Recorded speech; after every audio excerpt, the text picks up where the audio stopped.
Welcome to the 18th edition of Vienna Shorts and to the first industry program, Learning from Each Other Now More Than Ever. My name is Marija Milovanovic and I'm going to be your host for today. I am very happy to introduce our speakers for this event.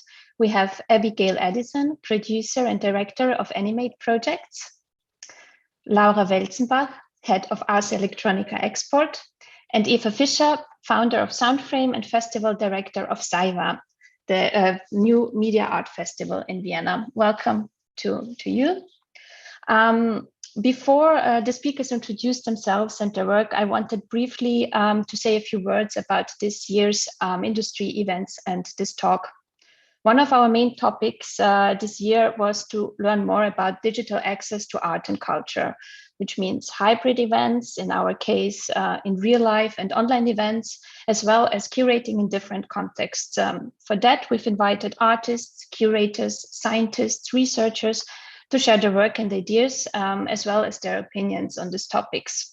While putting together the program, we've tried to look a bit outside of our film festival field and see how other institutions and events, which are at the interface between different disciplines like media, art, film, technology, and science are working. During this process, we had multiple questions, but I think two of the most important ones were how can technological advances be used to also foster diversity and inclusion in the production and dissemination of art, and how to engage with an audience with interdisciplinary projects. While the digital, virtual, and online world is very new to the film festival world, I would say, our guests today have been working in this area for already a while and have a lot of experience to share. With Animate project, CIVA, and Ars Electronica Export, we have three innovative and creative institutions and events and best practice examples for our topic. And I am very much looking forward to hear more about their work and approaches. About the schedule for now, we will have three presentations, which are up to 10 minutes.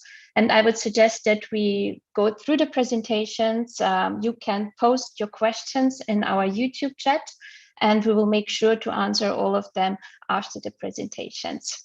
Now let's start. The first speaker is Abigail, who will tell us a little bit more about Animate projects and interdisciplinary production. Thank you for that wonderful introduction. I hope I can live up to everything you just said there. I'm a producer and I direct an agency called Animate Projects in the UK. And I'm very sad not to be in Vienna right now, but to be online instead. I will start with this image, which is a film I made in 2018 with a filmmaker called Elizabeth Hobbs about Oskar Kokoschka, which you can see on our Vimeo channel. We have a lot of links to Vienna, I realised, pulling together this presentation. So this is just some images of projects we've made in the past. You get a sense of the work we do. We produce and curate experimental artistic work since 2007, and we work with partners across the UK and internationally to do this. On our website, you can sort of animateprojects.org, you can see our projects. Most of our films are online or on our Vimeo channel, and we put things up on Instagram as well. We commissioned some films, in fact, in 2018 for Instagram specifically. So we're always very interested in how we can use digital platforms with our work. So me and my colleague Gary Thomas, who run Animate Projects, we've been living in different towns since around 2012. So remote working for me has been a way of life for many years. So it hasn't been a big culture shock for me the last year. So this is how most of my production meetings are anyway. But this is, it doesn't make for very exciting documentation videos when, this is how our year has been. And this is just for one film that we've just finished called Treasure. With director Samantha Moore, and you can sort of see all the different people from across the UK that we had working on the project, different stakeholders, all these meetings that we had together. And this is a project which is historians and archaeologists are involved in as well. So I will leave it at that, and you can look out for that later in the year. So Animate Projects, part of our remit really is to bring animation and other disciplines together. And so we work a lot with, I'm going to talk specifically about scientists now, but composers, poets, factory workers, and archaeologists, like I said. And we work a lot with curators because we are, this virtual agency. So we work a lot with galleries, museums and public screens to get our work into different places. And here are just some examples of past exhibitions we've had. And we in fact worked with Klangform Vienna and Tricky Women Festival a couple of years ago on their Happiness Machine project. So, always great to get out of the UK as well when we can. So we did a project called Silent Signal, which ran between 2012 and 2017. And we developed this idea with a scientist called Bentley Crudgington in the UK. And the plan was to bring together artists and scientists to make animations that explored microbiology, cell biology, human health. So we did this by bringing together, as you can sort of see an image of the artists and scientists in a lab afternoon where they got to talk to each other in real life. Remember those days? That's still a novelty for us over here. And so we got the artists and scientists paired, and we ended up with these 6 films, which you can see on our website. And part of that involved working with students at Central St Martin's University in London, and we ran creative workshops that was inspired by the research. And we did lots of exhibitions and events in various places. I think we had 7 exhibitions in the end, including one at Vienna Shorts back in 2016, which feels a long time ago now. And I also went to the Expanded Animation Symposium in 2016 at Ars Electronica and spoke about this project. So yeah, small world for us. And so one of the projects that came out of this was a project called Loop. And this is director Samantha Moore, who I have worked with. Well, we're on our 4th project together at the moment. And she was paired with a scientist called Dr. Serge Mostowy, who is a microbiologist, and he's based at the London School of Hygiene and Tropical Medicine now. He was at Imperial College London at the time. So Sam went into his lab, and she ran animation workshops, which you can sort of see some images here of the scientists actually making animations. So she first went in and sort of explained to them what she did, what her practice was, before she sort of interrogated them about theirs. And you can see an image here of a drawing by the scientist of what they saw was happening within a cell. And that sort of became the basis for the film, with Sam asking the scientists to explain what their research was, to draw it so she could better understand it. And in the end, the film is very much about the subjective and creative viewpoints of the scientists about their work, and even included some sort of stop motion to represent some of the cells. Yeah, so this is a film still. You can watch it on our Vimeo, the actual film, which was finished in 2016. And we were very lucky that Serge found it. I mean, all the scientists gave us really great feedback, but Serge in particular found that the experience was really useful for him, for his team to look at their research in a different way and to be able to communicate to non-science audiences. And he still uses Loop as a tool to talk to other scientists about his work and to take to conferences and that kind of thing. So he invited us the year before, to work with him on a new project, to look at how his science has evolved in the last 5 years, to see how his lab team has changed. And so we are currently in the process of making a new project, which involves making a film again, and also involves lots of creative workshops with students.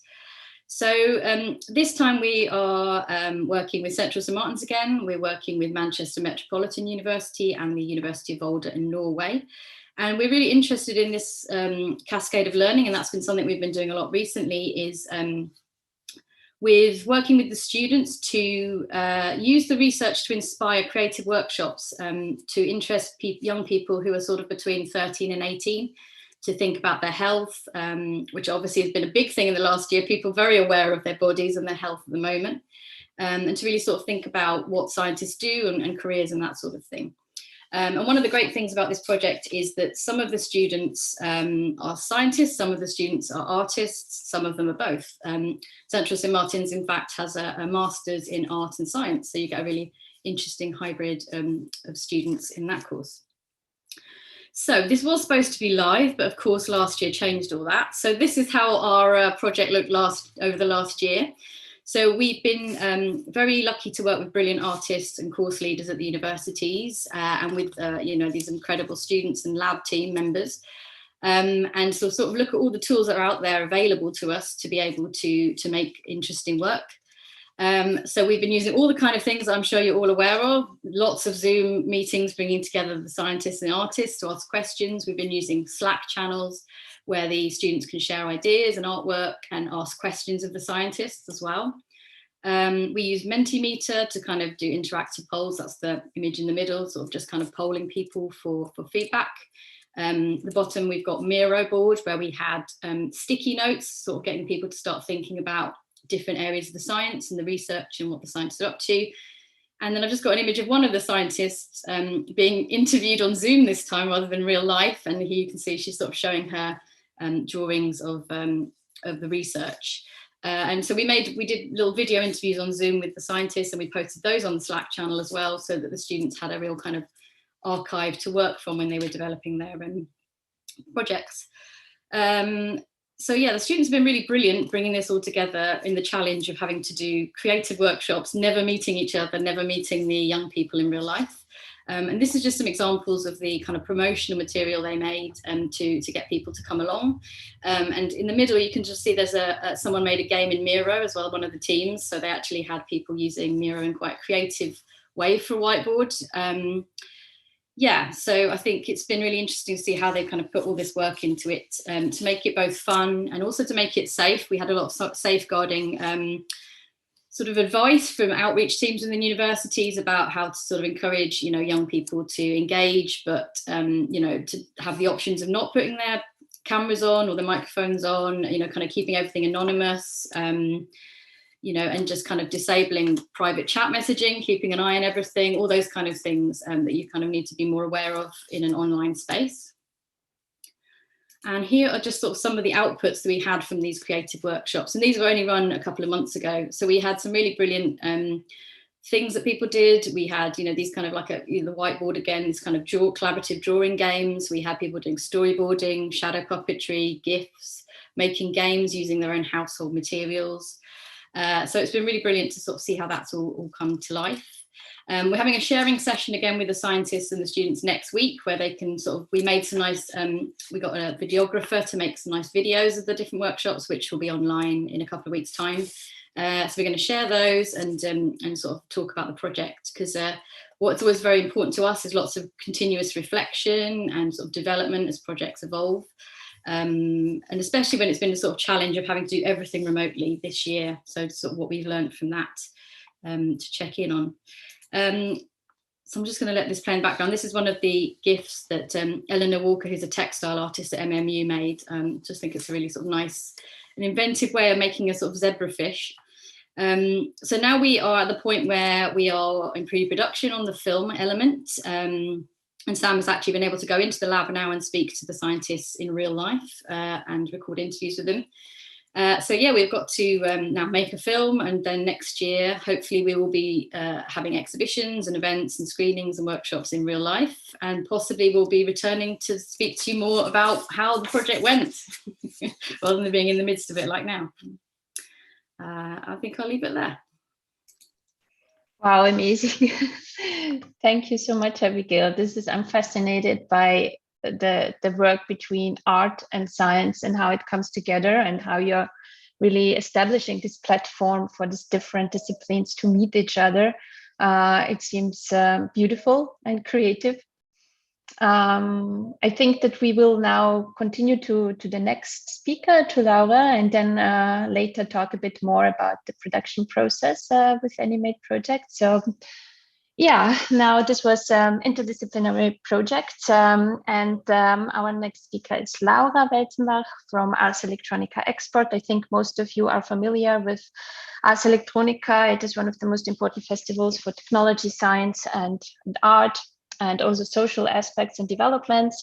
And yeah, I think you also have a lot of programs to expand your network and your collaborations and the interaction between artists and all these different disciplines. And yeah, the section export you took over, and is also, I think, one of those side programs. Do you want to tell us more about it and your projects? Yes, I would love to. But first, thank you so much for the invite. I'm very excited to be part of this very first event of Vienna Shorts this year. Super excited to be also part of this wonderful round with Abigail and Eva and talk about more about learning from each other. I personally like to introduce myself often as a future optimist.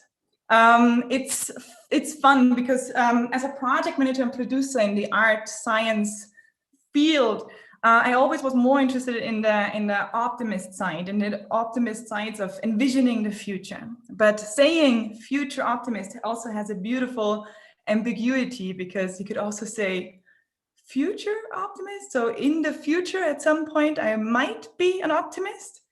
So you can read it both ways, right? You can see it as future optimist, I claim it, but you can also see it as a critical point of view and thinking about future. Is it optimistic? Is it going to be optimistic the way we work about it?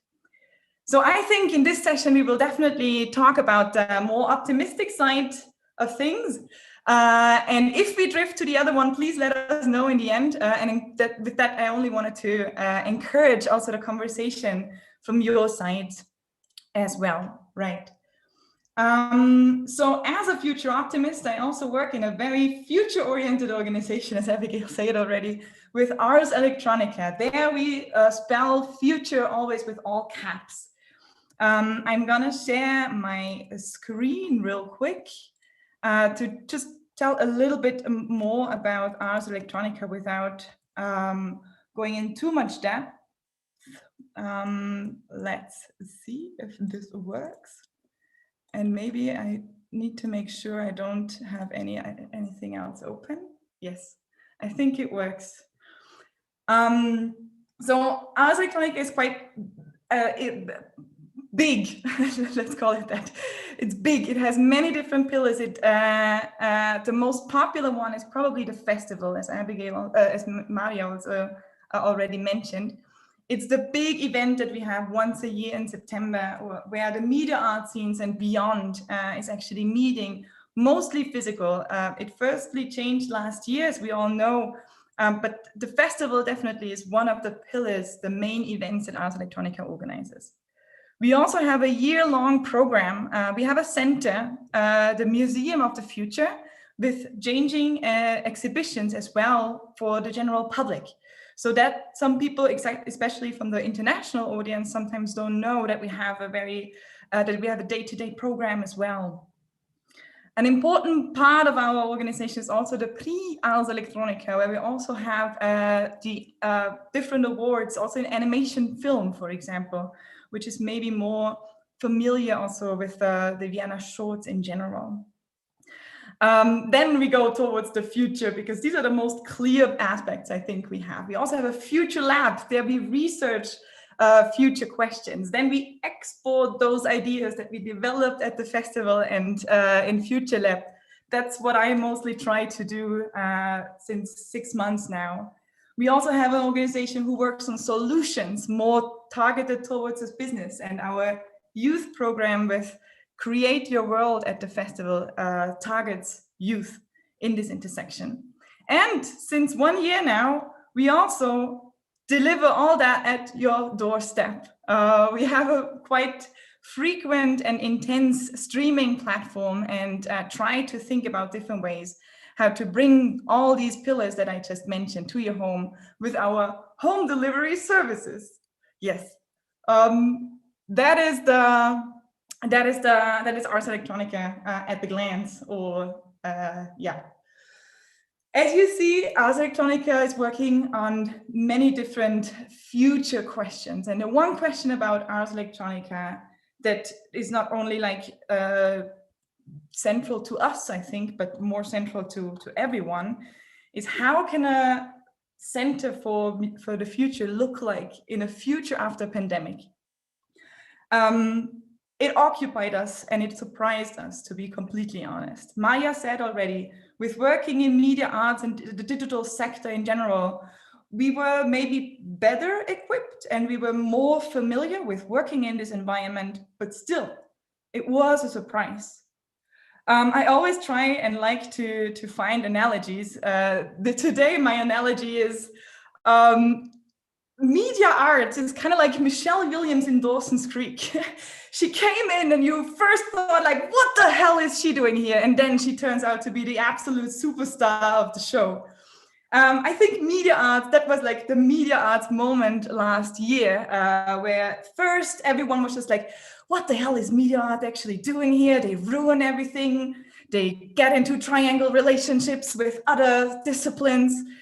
And then suddenly it all makes sense. Sadly, it needed a pandemic for that, to get the awareness towards media arts and similar disciplines, by the way. So I think the gaming industry, the digital film, short film and art film especially, could also be replaced here with media arts. I think so we are all in the same boat, kind of, that this appreciation of what we do grew a lot in the last year. But still, the pandemic also was a big challenge for us who were already like working in this field. Right.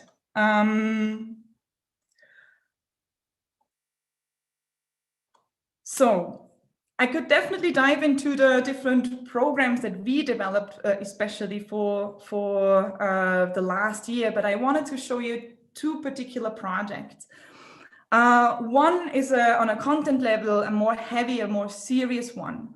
The other is more easy and accessible on that level. One existed long before the pandemic already, or the discipline and the artist collective worked on things like that long before the pandemic hit. The other one was created for last year's festival. What I wanted to show with this is like what nature Ars Electronica is coming out of, and like how this interdisciplinary work between science, research, and exhibition can look like. And the other one is a very refreshing, more easy way to navigate through these topics. As I said at the beginning, maybe also sometimes it can be very heavy because everything is like looked at in a very, very critical manner, because the internet is evil and bad, but it unites us on so many levels as well.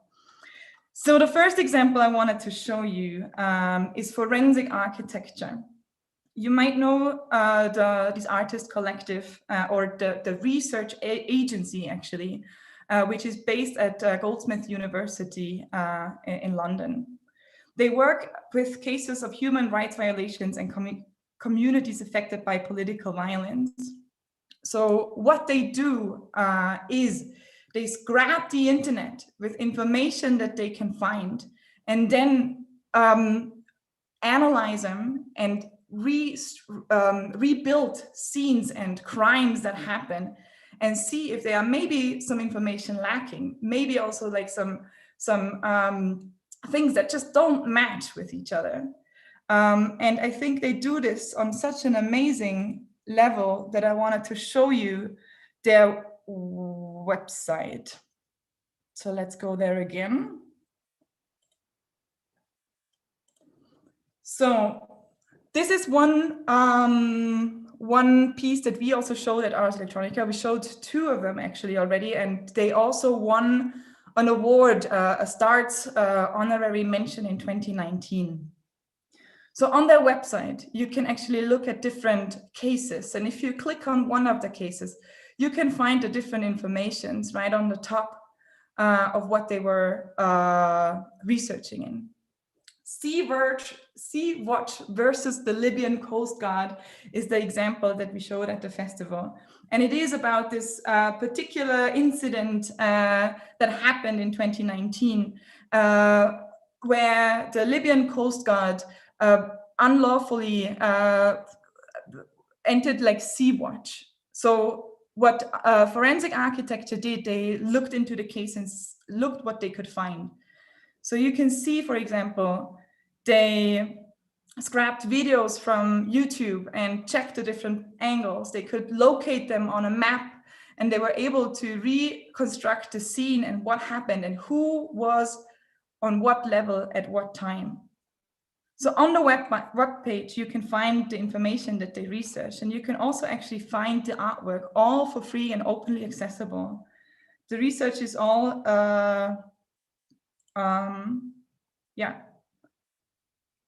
accessible, right? I just turn off the audio and just like keep on talking.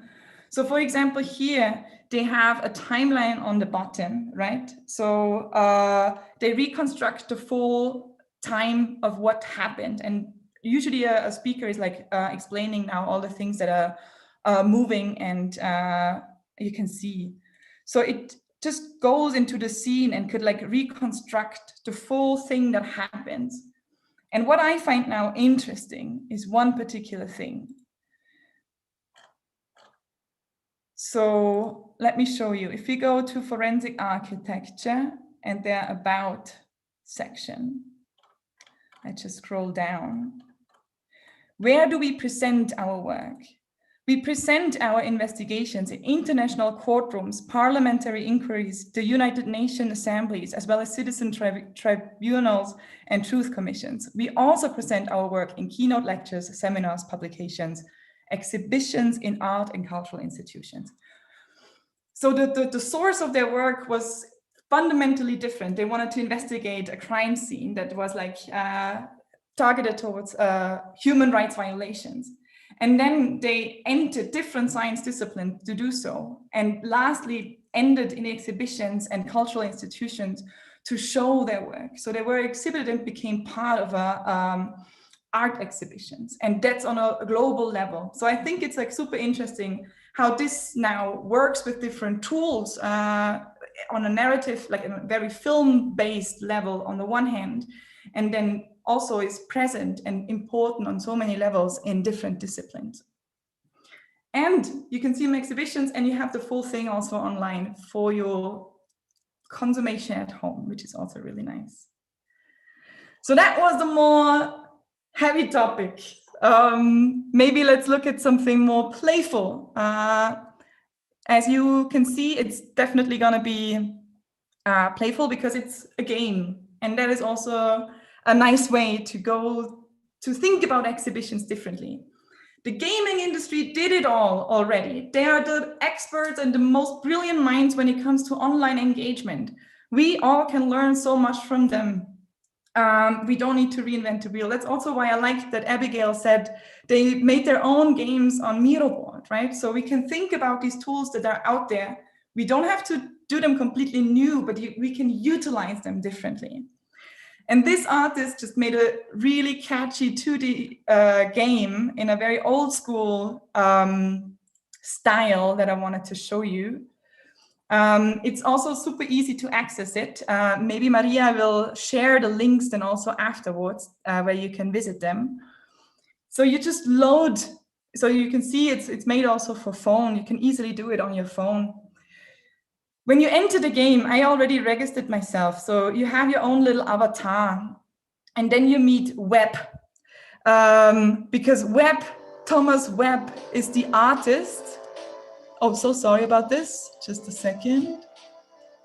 I think you can still see it. But I did the same mistake again as in our test. All right, there we are again. Audio is off. So, where was I? So you enter the game, and then you meet first the artist who made the game, Thomas Webb. Webb is here to introduce you to the thing. So he guides you through the whole exhibition. He also shows you that you can like get your own avatar. So you visit the avatar store and can choose your own little alter ego in the game. And I actually really like this like Superwoman outfit here. So I'm just gonna change. So now I'm Superwoman. And I can also buy drones and get coins and get through different challenges in the game. I can also meet the curator. So if you first enter the game, the conversations are much longer, but I just don't want to keep too much time.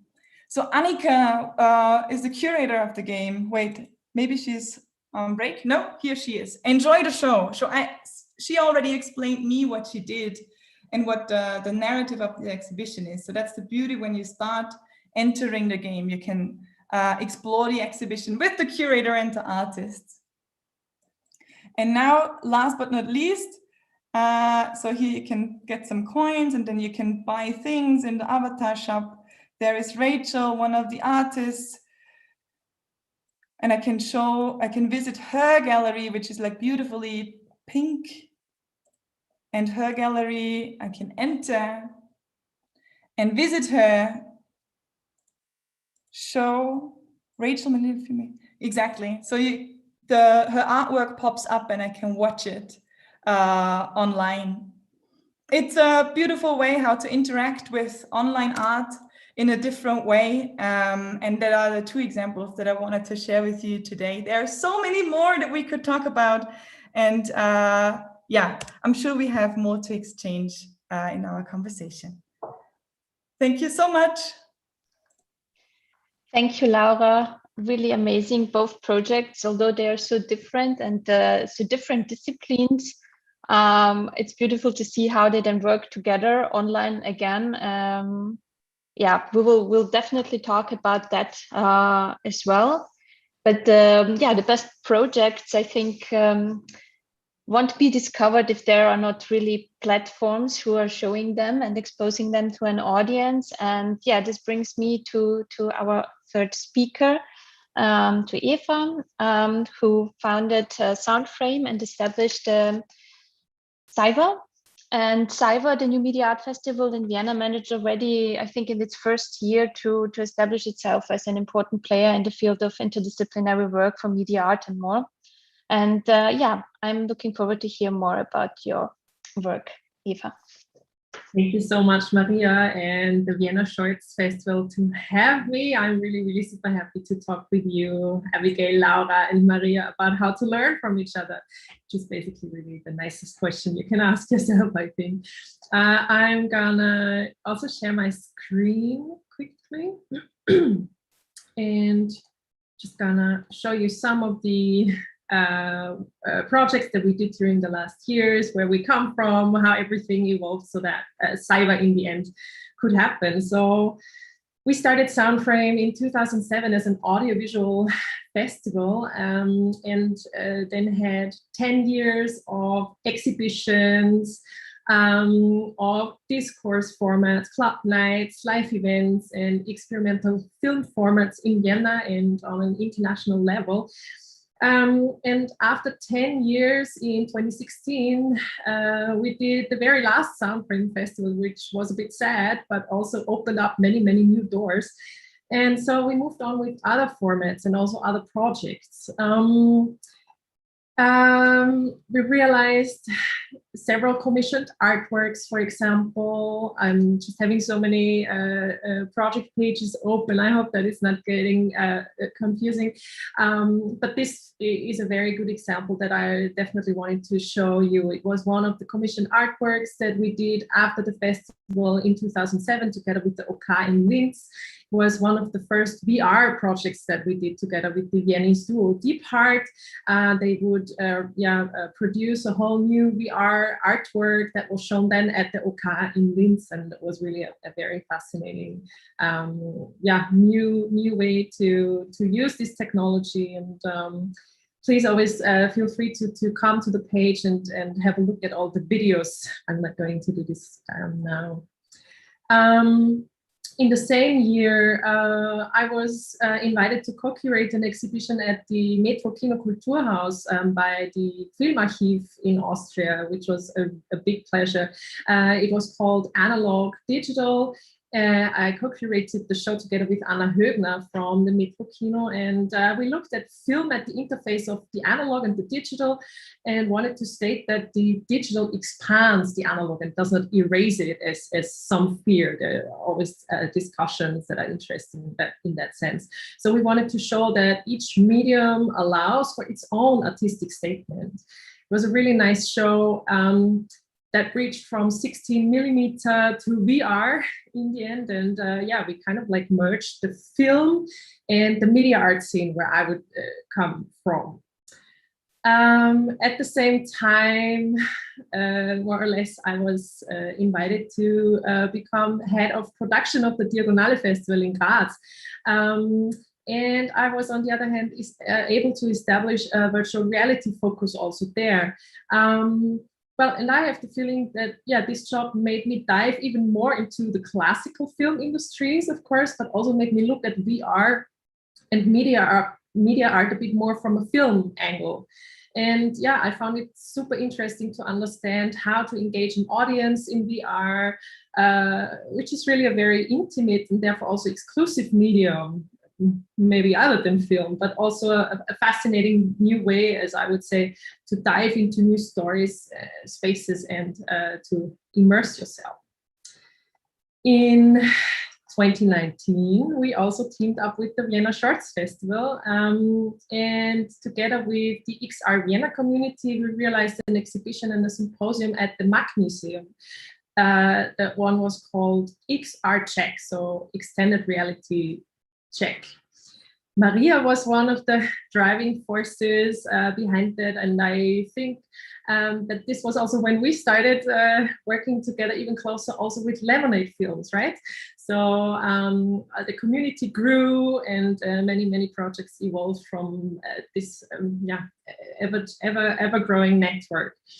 With the XR Check, we also wanted to bring in politics and show how important artistic positions are when it comes to developing new technologies and media further. Around the time, I was also part of the XR Vienna team and the community there that focused really a lot on community work. We had a lot of meetups, wanted to bring people together, and so I really have to say that seeing all those different angles and working together with so many different teams and communities had a deep impact on my understanding of art and of the whole world, I guess.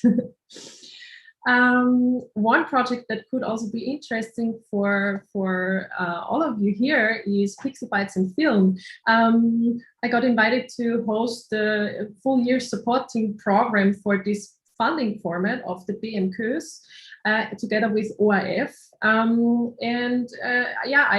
really do think that it's a very brilliant format that they invented in terms of not only giving money to its participants, but also help them realize their film projects and accompany them throughout the whole year and offer workshops in the very big network again. So check out Pixel Bytes and Film and maybe apply for the next year's series. Maybe one other project that was interesting then was a show that we did together with the Angewandte, and that made us concentrate more even on interdisciplinary approaches.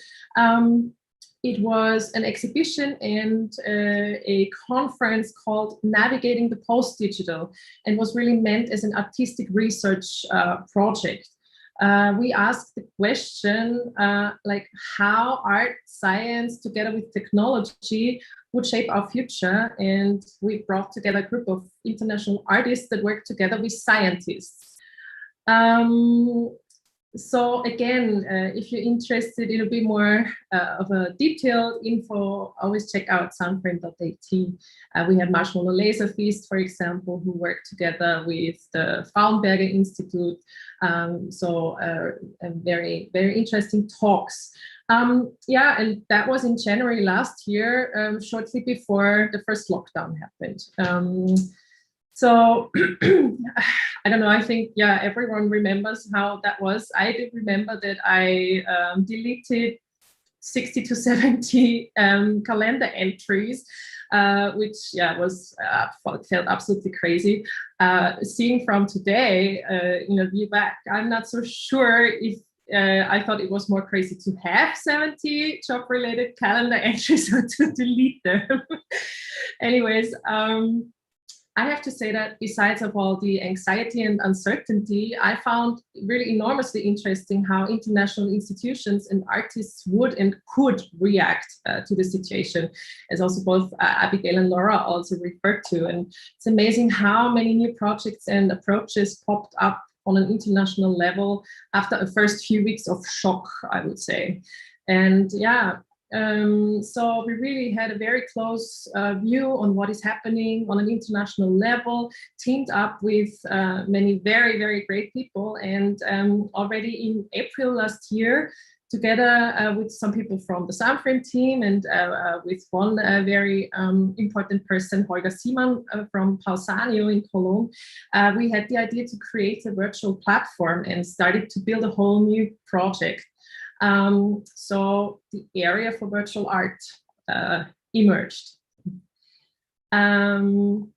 I have to point out to Martina Menegon as VR artist and Mozilla Hubs expert at the Eingewand, who joined our team and was one of the really driving forces in the team. And I think that during the last year, we have created at least 15 Mozilla Hub spaces and projects. And together also with Maximilian Prag, we realized 2 virtual online exhibitions also in Unity. Also the area for virtual art was both happening in Mozilla Hubs as this open source tool that we're gonna have a look at also later together, I hope, and in Unity. But for me, it was really fascinating to merge the VR projects and the idea of VR with really an online project. So I think that this was one of the revolutions of the last year.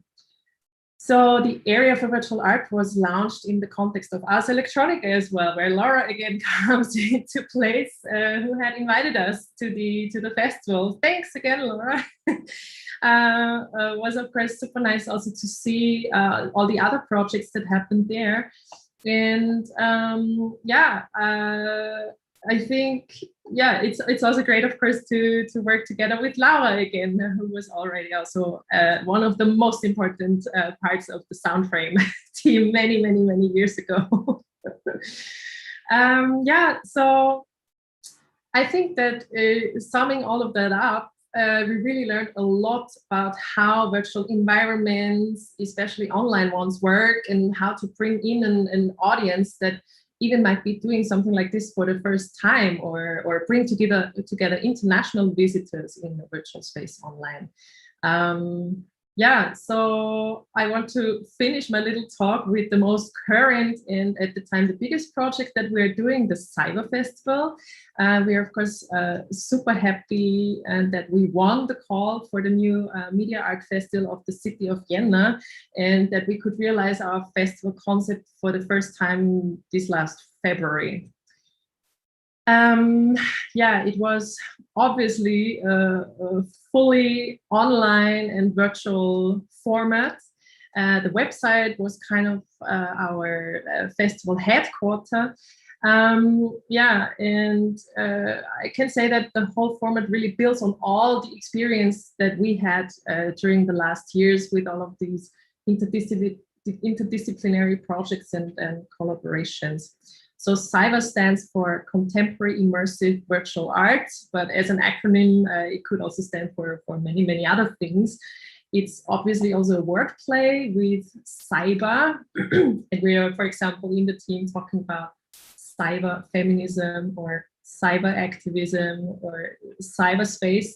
The virtual as such is really very interesting for us, but we're definitely looking into hybrid formats. Combining art, interdisciplinary artistic research, and really also more and more of an activist and social political approach.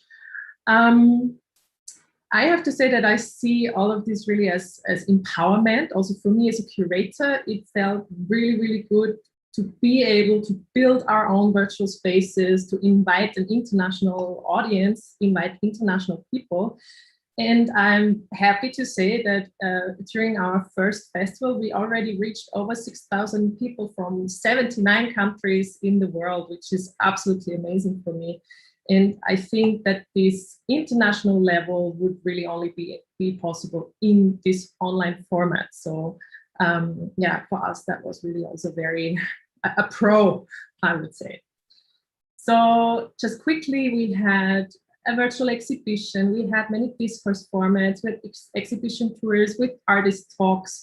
For example, one of the most amazing tours was led by Laura again. She did a brilliant job, a very nice tour format that would guide you through the online program and also take you a little bit by the hand, I would say. So we thought very much about how to engage the audience, how to maybe even also include people that are not used to digital technologies on an everyday basis.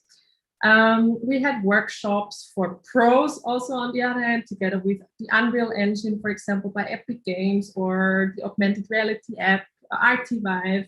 We had a brilliant live music program curated by Angie Paul and Dalia Ahmed, for example, also in Mozilla Hubs, or as a live stream from live sessions in the physical space, or even on the radio, which was a cooperation with FM4. I think that was one of the best formats, because you had so many different levels to be in this show together. Also in the audience, you could listen to the radio, but you could also watch it in our stream and even manipulate the visuals live, which was a fun part of that concept. And yeah, we're definitely looking into this format also for the future.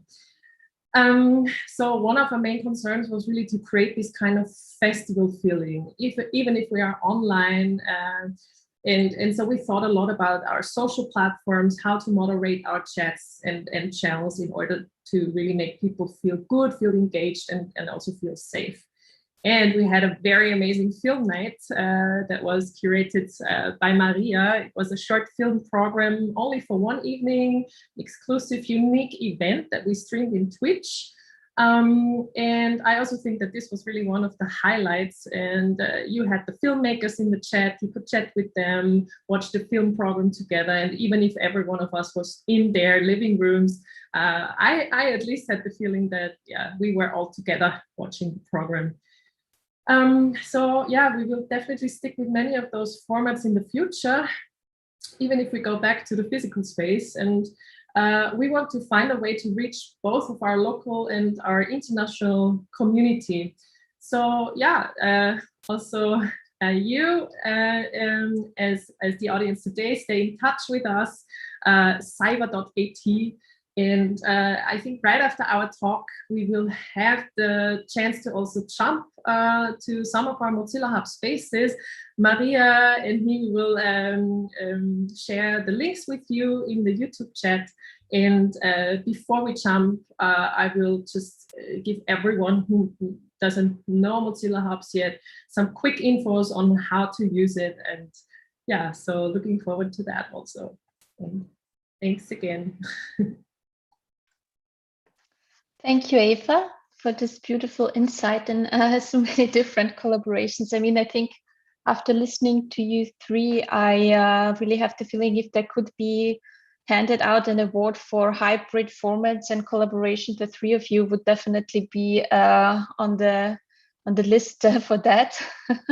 So it was a lot, but I knew that, so I came prepared. No, I think we can maybe look now into the questions what we have at this point. Again, I'm not sure if the posting of the links from my side worked in the chat, in the YouTube chat. Please feel free to post your questions there if you have them. Don't be shy. I would just start with maybe just the first basic question, because we talked about a lot of different disciplines in different contexts. But when you are bringing together all these different fields, I was wondering, how do you start this conversation with the artists, the scientists, with all these participants? Because I can imagine that it is also a bit difficult, like everybody has different ideas or imagination of how this project then will look in the end, how it will be presented. And yeah, I just was curious to hear from you, how do you start this kind of projects or collaborations when you think of them? Is there kind of a guideline or a list that you have, a checklist where you follow? Maybe Laura, do you wanna? Who's gonna be first? Right, so there are different approaches that we can in general support here. Like the projects, just to clarify, that I showed today are not projects that we produce, but we also have artists in residency programs, another thing that we do, and there we are actively in the role of bringing artists together with scientists. So I guess the first thing is we have an existing network of scientists, which makes it easy to connect and to build on this intersection, because then we can look into the research, what scientists are actually working on at the moment, and see how to pick them up and pick their interest up, because people who are new to this art-science collaboration sometimes have a hard time in understanding, like, and what should I do with this artist person? I think it's super interesting to what needs to be done here to take away this skepticism that is might there. And I think that is the first thing to start on both ends. On the end where artists didn't work with scientists before, and scientists who didn't work with artists before. So that expectation management is a good start, I would say. Abigail? Yeah. Sorry. Yeah. No, I just wanted to say that this is actually also really a point that I was thinking before. If projects also, I mean, this is also a question for you, Abigail, if the projects then of the different disciplines, there's kind of a hierarchy that the science maybe thinks the work they are doing is more relevant or more important compared to art, and if there's kind of, in German we say Reibfläche, I don't know, discussions about how something will develop then in the end. Yeah, no, I completely agree about the managing expectations is very important. So from the very start, when we've done projects, we talk about how it's a sort of it's a partnership. You know, you're collaborating in a partnership. So, you know, when we did the lab to bring artists and scientists together for Silent Signal, partly because it was a good way to kind of get a sense of how receptive people were to, you know, for instance, scientists having an artist come to their research and go, oh, I could do this or do that, or if they were more like, no, I would like you to do this with my research, and then you're like, no, okay, you're not maybe the right person for this. So I think it's when you sort of start talking to scientists or, you know, people from other disciplines, you get a sense of how receptive they are to risk taking maybe, or to putting themselves out of their comfort zone, I think is really important when you're looking for collaborators. They've got to be able to trust in the process that, you know, and it was interesting, I think, with the scientists and artists that we've worked with, is that they realized, both sides realized how similar their practices were actually in terms of how much research went on, which I think scientists were really surprised by. They're like, oh, artists, look, they read all my papers and, you know, they're really engaged. It's like, yes. And, you know, scientists are also, we realize how creative they are and how they're having to think through these insane kind of complex ideas about what's going on in your cells, you know, and they're having to come up with ideas of how they can kind of implement things that will help our health, you know. And, you know, some of the scientists were artists and they were musicians, and, you know, they sort of brought their own creativity to it. So I think it's always about that communication and dialogue. And as a producer or curator, you're kind of almost in the middle of that sometimes. And so you can kind of have a scientist come to you and go, I don't really understand what's going on here. And maybe you can kind of help be a translator in some way. And I do think that one very important part is also to already talk about a goal or not a goal, you know, like I often have the feeling, maybe also a bit more when it comes to bringing artists together with people from other industries, like not only science, but maybe also creative industries or even industry as such, so that they would not feel exploited.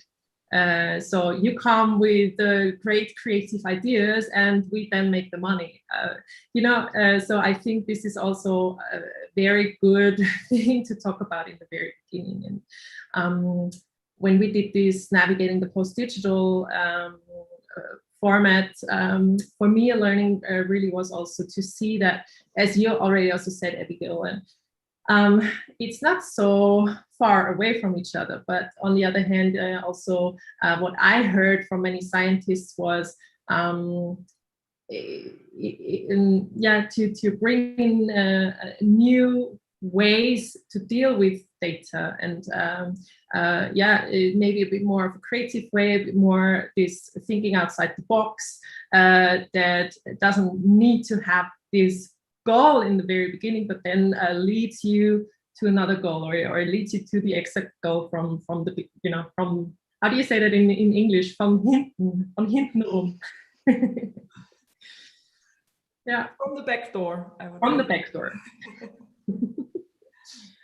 Yeah, I know what you mean exactly. Yeah, I had the feeling the last year was this procedure what you described now, for a lot of the aspects, when you think also about curating, because this was now something that I was thinking. You mentioned, for example, Abigail, you mentioned in the beginning that with your project, you already also think how where you will place them, if there will be an online platform, if it's going to be museums, and for the others as well, the exhibitions and everything, what you are planning is obviously already in the beginning of a project in your mind. And I was wondering if you think that a certain online aesthetics is necessary, especially when we also think of hybrid versions. So a project has to work in a real life context, but then also in an online context. Is there something like an online aesthetic, and how does it look in your opinion? What is important to reach an online audience with which kind of formats? Does that repeat to Abigail, right? You can feel free to answer as well. Oh,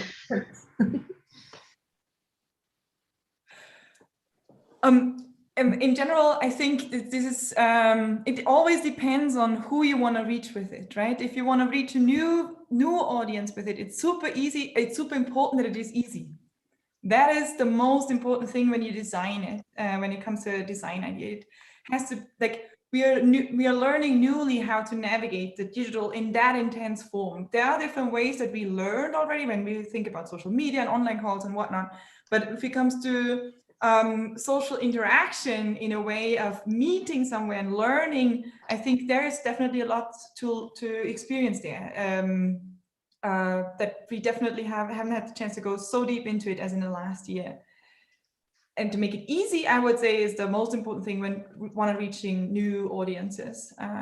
Totally different conversation if it's for a particular community or industry. Yeah. Mm-hmm.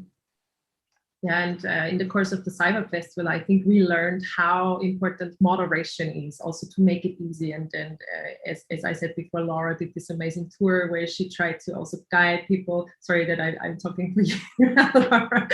But yeah, I had the feeling that this was really super, super handy. It really made people, as we heard, obviously also feel a bit more comfortable with it. So you're not left alone, even if you're in front of your screen, but there's always someone on the other side, and always someone that you could approach and yeah, that you can talk to. So I think this is really, yeah, also for us, I think that it started even in the team. We learned a lot about how to communicate in a team. So, you know, we're not in the same space, only have Discord or our Zoom meetings.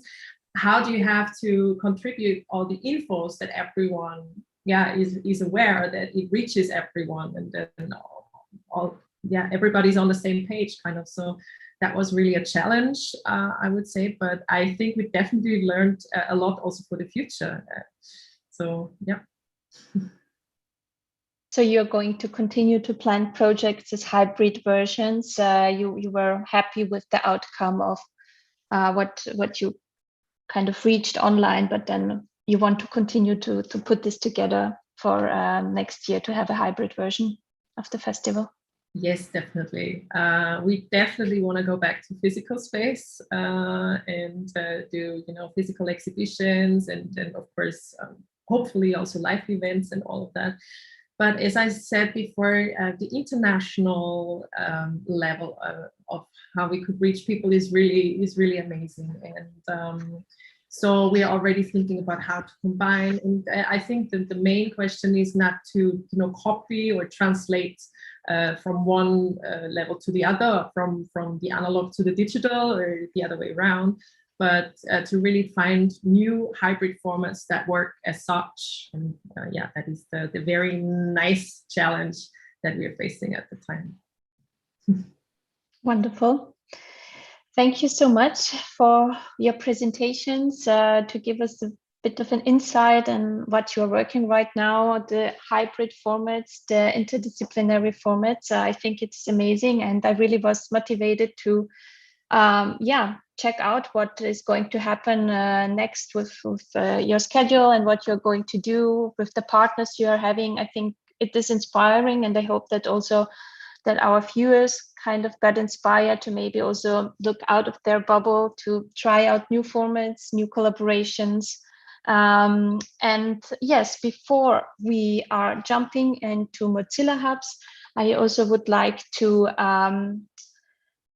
inform you that we have a second session in the afternoon, because we were talking about digital access to culture and art. And this title was inspired by a researcher, Richard Misek, and he's going to be on a talk panel later in the afternoon at 4:45, together with the storyteller, Nora Berry. So I really can recommend this talk. It will be about possible new strategies for cultural institutions to present culture online. So yeah, it's definitely worth to check it out. You can find the YouTube link on our website again. And yes, last but not least, also thank you to our supporters, funders, collaboration partners, Talking Shorts and Be Short Now, and of course to Green DCP, our technical support for the sessions. Yes, I think we can now start to go to Mozilla Hubs, Eva. I have the link prepared, and maybe you can give a short introduction about how to enter and what to do. Mm-hmm. So you're gonna find the link civa.at/hubs in the chat, and there you're gonna find several Mozilla Hub spaces. It's different spaces that we created for the CIVA Festival and also for other events. And it's several rooms also done by different artists like Jason the Scientist or Matteo Weitzman and others. So feel free to jump to all of those spaces. There's even going to be more of them if you want to come back in a few weeks or in a few months. And I would propose for now that we all meet in the first space. And just let me see, I think the name is Free Spaces, a New Social. That is a little exhibition that we did for the Creative Days done by the Vienna Business Agency, and you'll find 6 Mozilla Hub spaces in there. So it's really an exhibition.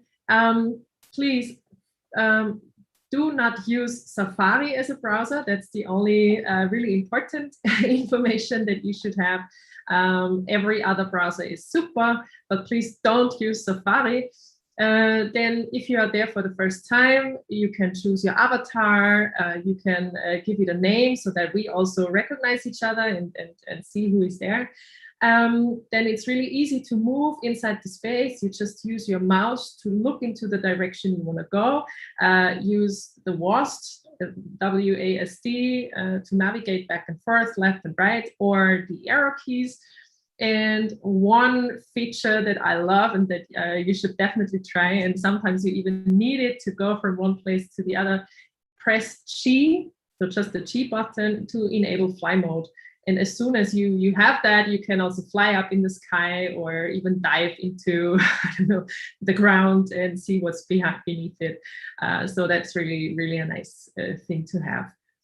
I think, Marija, if there's any problems, please feel free to come back to the YouTube chat. I think that we're going to be there online as well. So if you need help, just let us know. And yeah. I think that's the most important infos. And if you need any other infos, you will find it in Mozilla Hubs, in the preferences. You have all the handy information there, perfectly done by Mozilla Hubs themselves. So yeah, that's really easy to find. Great, thank you. I posted the link in the chat. I will just post it again because I'm not sure if, yeah, I think now it worked better. And you can select the second room, we said, for the get-together. And yeah, I think this is it. We will be, as Eva mentioned, reachable still in the chat if there are any problems, but we will say goodbye on YouTube for now. And I hope you enjoyed our session, and see you hopefully later for our next talk. Thank you very much. Thank you. Thank you. Bye.